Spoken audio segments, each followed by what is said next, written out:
ಒಂದು ಪತ್ರಿಕಾಗೋಷ್ಠಿಗೆ ಅನುವು ಮಾಡಿಕೊಟ್ಟಿದ್ದಕ್ಕೆ ಮೊದಲನೇದಾಗಿ ನಮ್ಮ ಪತ್ರಿಕಾ ಮಿತ್ರರಿಗೆ ಧನ್ಯವಾದಗಳನ್ನು ತಿಳಿಸುತ್ತಾ, ಮತ್ತು ಈ ಪತ್ರಿಕಾಗೋಷ್ಠಿಯ ಕರೆದಿರ್ತಕ್ಕಂಥ ಉದ್ದೇಶ ಏನು ಅಂದರೆ, ನಮ್ಮ ಅರಸೀಕೆರೆ ತಾಲೂಕಿನ ಬೋವಿ ಸಮಾಜದ ವಿದ್ಯಾವಂತರಿಗೆ SSLC ಮತ್ತು 2ನೇ PU ಸೆಕೆಂಡ್ PUC ತೇರ್ಗಡೆ ಹೊಂದಿರತಕ್ಕಂಥ ವಿದ್ಯಾರ್ಥಿಗಳಿಗೆ 75%ಕ್ಕೂ ಹೆಚ್ಚು ಅಂಕವನ್ನು ಪಡೆದಂಥ ವಿದ್ಯಾರ್ಥಿಗಳಿಗೆ ನಾವು ಈ ಸಲ ಪ್ರತಿಭಾ ಪುರಸ್ಕಾರವನ್ನು ಇದೇ ನಮ್ಮ ಬೋವಿ ಸಮಾಜದ ವತಿಯಿಂದ ಪ್ರಥಮ ಬಾರಿಗೆ ಇದೇ ಮೊದಲನೇ ಸಲ ಹಮ್ಮಿಕೊಂಡಿದ್ದೀವಿ ಅಂತೇಳಿ ತಿಳಿಸುತ್ತಾ, ನಮ್ಮ ಸಮಾಜದ ತಾಲೂಕಿನ ಎಲ್ಲ ಇದು ಮತ್ತು ಇನ್ನೊಂದು ವಿಶೇಷವಾಗಿ ಏನು ಹೇಳಬೇಕು ಅಂದರೆ, ಇದೊಂದು ನಮ್ಮದು ತಾಲೂಕಿಗೆ ಸೀಮಿತವಾದ ಮಾತ್ರ ಇದು ಪ್ರತಿಭಾ ಪುರಸ್ಕಾರ. ಇದ ನಂತರ ಇದಾದಮೇಲೆ ಇದೇ ತಿಂಗಳು 18ನೇ ತಾರೀಕು ಇಡೀ ಕರ್ನಾಟಕ ರಾಜ್ಯದಾದ್ಯಂತ 90%ಕ್ಕಿಂತ ಹೆಚ್ಚಿನ ಅಂಕ ಪಡೆದಂಥ ವಿದ್ಯಾರ್ಥಿಗಳಿಗೆ SSLC ಮತ್ತು second PUC, degree, master degree ಮತ್ತು ತಾಂತ್ರಿಕ ಈ ಥರ ಎಲ್ಲ ಕೋರ್ಸ್ಗಳಿಗೆ ವಿದ್ಯಾರ್ಥಿಗಳು ಹೆಚ್ಚಿನ ಅಂಕ ಪಡೆದವರಿಗೆ ಅವರಿಗೆಲ್ಲ ನಮ್ಮ ಬೋವಿ ಗುರುಪೀಠ ಚಿತ್ರದುರ್ಗದಲ್ಲಿ ಇದೇ ತಿಂಗಳ 18ನೇ ತಾರೀಕು ಪ್ರತಿಭಾ ಪುರಸ್ಕಾರವನ್ನು ಇಟ್ಕೊಂಡಿದೆ ನಮ್ಮ ಸ್ವಾಮೀಜಿಗಳ ಅಧ್ಯಕ್ಷತೆಯಲ್ಲಿ. ಅದೇ ರೀತಿ ನಾವು ಕೂಡ ಇದೇ ರೀತಿ ಪ್ರಥಮ ಬಾರಿಗೆ ನಮ್ಮ ಅರಸೀಕೆರೆಗೆ ಸೀಮಿತವಾದಂಥ ನಮ್ಮ ಅರಸೀಕೆರೆ ತಾಲೂಕಿಗೆ ಸೀಮಿತವಾದಂಥ ಒಂದು ಪ್ರತಿಭಾ ಪುರಸ್ಕಾರವನ್ನು ನಾವು ಈ ತಿಂಗಳು 10ನೇ ತಾಲೂಕಿನ ಒಳಗಾಗಿ ನಮಗೆ ತಮ್ಮಲ್ಲಿರ್ತಕ್ಕಂಥ ಏನು ದಾಖಲಾತಿಗಳು SSLC ಅಂಕಪಟ್ಟಿ ಆಗಿರ್ಬೋದು, ಇಲ್ಲ 2ನೇ ಸೆಕೆಂಡ್ PUC ಅಂಕಪಟ್ಟಿ ಆಗಿರ್ಬೋದು, ದ್ವಿತೀಯ PUCದು ಮತ್ತು ಜಾತಿ ಪ್ರಮಾಣ ಪತ್ರ ಈ ರೀತಿ ಎಲ್ಲ, ಮತ್ತು 2 ಪಾಸ್ಪೋರ್ಟ್ ಸೈಜು ಫೋಟೋಗಳು ಮತ್ತು ಆಧಾರ್ ಕಾರ್ಡು ಈ ರೀತಿ ಎಲ್ಲ ಅಂಕಪಟ್ಟಿಗಳನ್ನೆಲ್ಲ ಕೊಟ್ಟು ಎಲ್ಲರೂ ಸಹಕರಿಸಬೇಕು ಈ ಒಂದು ಕಾರ್ಯಕ್ರಮಕ್ಕೆ ಅಂತೇಳಿ ಇಡೀ ನಮ್ಮ ಅರಸೀಕೆರೆ ತಾಲೂಕಿನ ಬೋವಿ ಸಮಾಜದ ನನ್ನ ಕುಲಬಾಂಧವರಲ್ಲಿ ಕೇಳ್ಕೊಳ್ತಾರೆ. ಬೋವಿ ಸಮಾಜದ ಮುಖಂಡರು ನಾಗರಾಜು ಅಂತ ನನ್ನ ಹೆಸರು. ಈಗ ನಮ್ಮ ಅರಸೀಕೆರೆ ತಾಲೂಕಿನಲ್ಲಿ ನಮ್ಮ ಸಮಾಜದವರು ಭಾಳ ಹಿಂದುಳಿದಿರ್ತಕ್ಕಂಥ ಸಮಾಜ. ಸಾಮಾನ್ಯವಾಗಿ ಆರ್ಥಿಕವಾಗಿ ಮತ್ತು ಶೈಕ್ಷಣಿಕವಾಗಿ ಭಾಳ ಹಿಂದಿರ್ತಕ್ಕಂಥ ಸಮಾಜ ನಮ್ಮ ಸಮಾಜ ಆಗಿದ್ದು, ಇವತ್ತಿನವರೆಗೂ ಕೂಡ ಇಂಥ ಒಂದು ಕಾರ್ಯಕ್ರಮವನ್ನು ಮಾಡಲಿಕ್ಕೆ ಆಗಿರಲಿಲ್ಲ. ಕಾರಣ ನಮ್ಮಲ್ಲಿ ಸಾಮಾನ್ಯ ಜ್ಞಾನದ ಕೊರತೆ ಇತ್ತು ಮೊದಲನೇದಾಗಿ. ಅದಕ್ಕೆ ಮೊದಲನೇ ಕಾರಣನೇ ಶೈಕ್ಷಣಿಕ ಕಾರಣ. ಅದು ಇಲ್ಲದಿರ್ತಕ್ಕಂಥ ಸಂದರ್ಭದಲ್ಲಿ ಇವತ್ತು ದೇವರು ನಮ್ಮ ತಾಲೂಕಿನ ನಮ್ಮ ಸಮಾಜ ಎಲ್ಲ ಬಂಧುಗಳನ್ನು ಕೂಡ ಒಂದು ಹಂತ ಯಾವುದೋ ಒಂದು ಮುಖಾಂತರ ಆರ್ಥಿಕವಾಗಿ ಆಗಿರ್ಬೋದು, ಸಾಮಾಜಿಕವಾಗಿ, ಧಾರ್ಮಿಕವಾಗಿ, ಶೈಕ್ಷಣಿಕವಾಗಿ ಎಲ್ಲ ರಂಗದಲ್ಲೂ ಕೂಡ ಮುಂದೆ ಬರಬೇಕು ಅನ್ನೋ ನಿಟ್ಟಿನಲ್ಲಿ ಇವತ್ತು ಎಲ್ಲ ಸಮಾಜದ ಬಂಧುಗಳು ಎಲ್ಲ ಏನು ಲೀಡರ್ಸ್ ಇದ್ದೀವಿ ಎಲ್ಲರೂ ಕೂಡ ನಮ್ಮ ಸಮಾಜ ಚೌಟರಿನಲ್ಲಿ ಸೇರಿಕೊಂಡು ಇಂಥ ಒಂದು ಕಾರ್ಯಕ್ರಮವನ್ನು ಪ್ರತಿಭಾ ಪುರಸ್ಕಾರವನ್ನು ನಾವು ನಮ್ಮ ಮಕ್ಕಳಿಗೆ ಕೊಟ್ಟಿದ್ದೆ. ಅದರಲ್ಲಿ ಅವರು ಮುಂದೆ ಮತ್ತೆ ಹೆಚ್ಚಿನ ಅಂಕ ಗಳಿಸುವಲ್ಲಿ ಅಥವಾ ಮುಂದಿನ ವಿದ್ಯಾಭ್ಯಾಸಕ್ಕೆ ನಾನು ಕೂಡ ಮುಂದೆ ಬರಬೇಕು ಅನ್ನೋ ಒಂದು ಆಸಕ್ತಿನ ತೋರ್ತಾರೆ.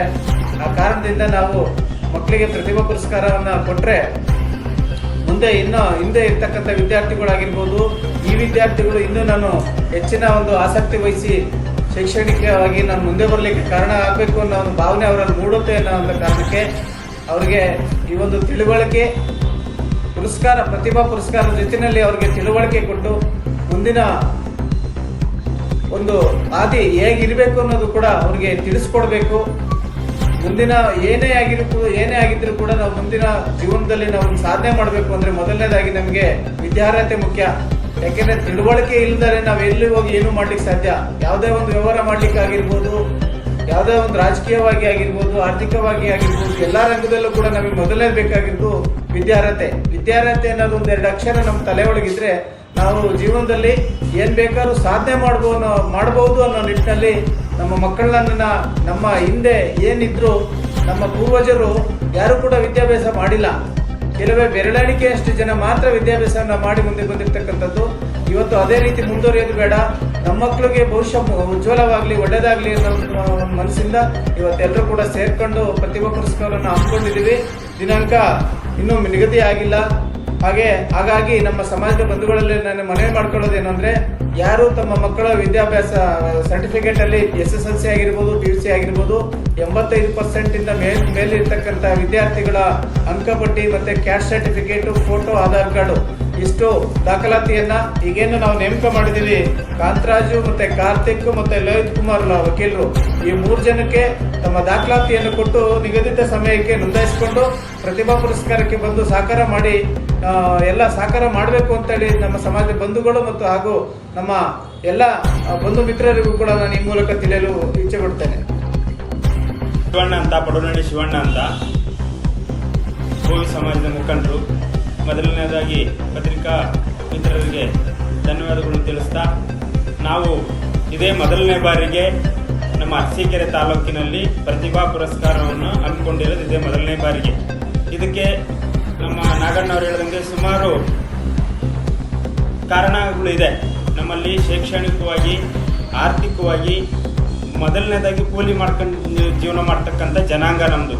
ಇವತ್ತು ಏನಾರ ಸ್ವಲ್ಪ ಆರ್ಥಿಕವಾಗಿ ಪ್ರಬಲವಾಗಿ ಏನಾರ ನಮ್ಮ ಜನಾಂಗ ಮುಂದೆ ಬಂದಿದೆ ಅಂದರೆ ಅದಕ್ಕೆ ಏನೋ ಒಂದು ದೈವ ಇಚ್ಛೆಯಿಂದ ಶುಂಠಿ ಬೆಳೆಯನ್ನು ಬೆಳೀತಾ ಅವರಿಗೆ ಆರ್ಥಿಕವಾಗಿ ಮುಂದೆ ಬಂದು ಎಲ್ಲ ಸಮಾಜದಲ್ಲಿ ಬೇರೆ ಸಮಾಜಗಳಿಗೆ ನಾವು ಪ್ರತಿಭಾ ಪುರಸ್ಕಾರ ಮಾಡಿ ನಮ್ಮ ಮಕ್ಕಳಿಗೆ ಒಂದು ಪ್ರೋತ್ಸಾಹವನ್ನು ನೀಡಿದರೆ ಮುಂದೆ ಬರ್ತಾರೆ ವಿದ್ಯಾಭ್ಯಾಸದಲ್ಲಿ, ಅವ್ರಿಗೂ ನಮ್ಗೆ ಆಸಕ್ತಿ ಬರಲಿ ಅನ್ನೋ ಉದ್ದೇಶದಿಂದ ನಾವು ಈ ಒಂದು ಪ್ರತಿಭಾ ಪುರಸ್ಕಾರವನ್ನು ಸಮಾಜದಿಂದ ಹಮ್ಮಿಕೊಂಡಿದ್ವಿ.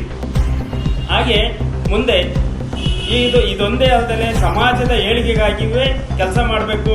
ಇತ್ತೀಚಿನ ದಿನಗಳಲ್ಲಿ ಕಾರಣಾಂತರಗಳಲ್ಲಿ ವೈಮನಸ್ಸು ಜಾಸ್ತಿ ಆಗ್ತಾ ಬರ್ತಾ ಇರೋದ್ರಿಂದ ಇದು ಇಟ್ಕೋಬಾರ್ದು, ಸಮಾಜದಲ್ಲಿ ಒಡಕು ಬರಬಾರ್ದು, ಎಲ್ಲರೂ ಒಗ್ಗಟ್ಟಾಗಿ ಎಲ್ಲ ಸಮಾಜದ ಏಳಿಗೆಗೆ ದುಡಿಬೇಕು ಅಂತ ಹೇಳಿ ಮೊನ್ನೆ ಒಂದು ಸಮಾಜದ ಚೌಟ್ರಿನಲ್ಲಿ ಮೀಟಿಂಗ್ ಅನ್ನು ಮಾಡಿ ಇನ್ನು ಮುಂದೆ ಎಲ್ಲ ಕಾರ್ಯಕ್ರಮಗಳನ್ನು ಒಗ್ಗಟ್ಟಾಗಿ ಮಾಡ್ಕೊಂಡು ಹೋಗೋಣ ಅಂತ ತೀರ್ಮಾನ ತಗೊಂಡು ಇದೇ ಮೊದಲನೇದಾಗಿ ಪ್ರತಿಭಾ ಪುರಸ್ಕಾರವನ್ನು ಹಮ್ಮಿಕೊಂಡಿದ್ವಿ. ಮುಂದಿನ ದಿನಗಳಲ್ಲಿ ಬೇರೆ ಬೇರೆ ಕಾರ್ಯಕ್ರಮಗಳನ್ನು ಇದೇ ರೀತಿ ಮಾಡ್ಕೊಂಡು ಹೋಗ್ತೀವಿ ಅಂತ ಹೇಳ್ತಾ, ಸಮಾಜದ ಎಲ್ಲ ಯುವಕರಿಗೂ ಇದೇ 10ನೇ ತಾರೀಕು ಒಳಗಡೆ ಏನು ಅಂಕಪಟ್ಟಿ ದಾಖಲಾತಿಗಳನ್ನು ಕೊಟ್ಟು ಈ ಒಂದು ಕಾರ್ಯಕ್ರಮಕ್ಕೆ ಯಶಸ್ವಿ ಮಾಡಿಕೊಡ್ಬೇಕು ಅಂತ ಕೇಳ್ಕೊಳ್ತಾ ಇದ್ದೀನಿ.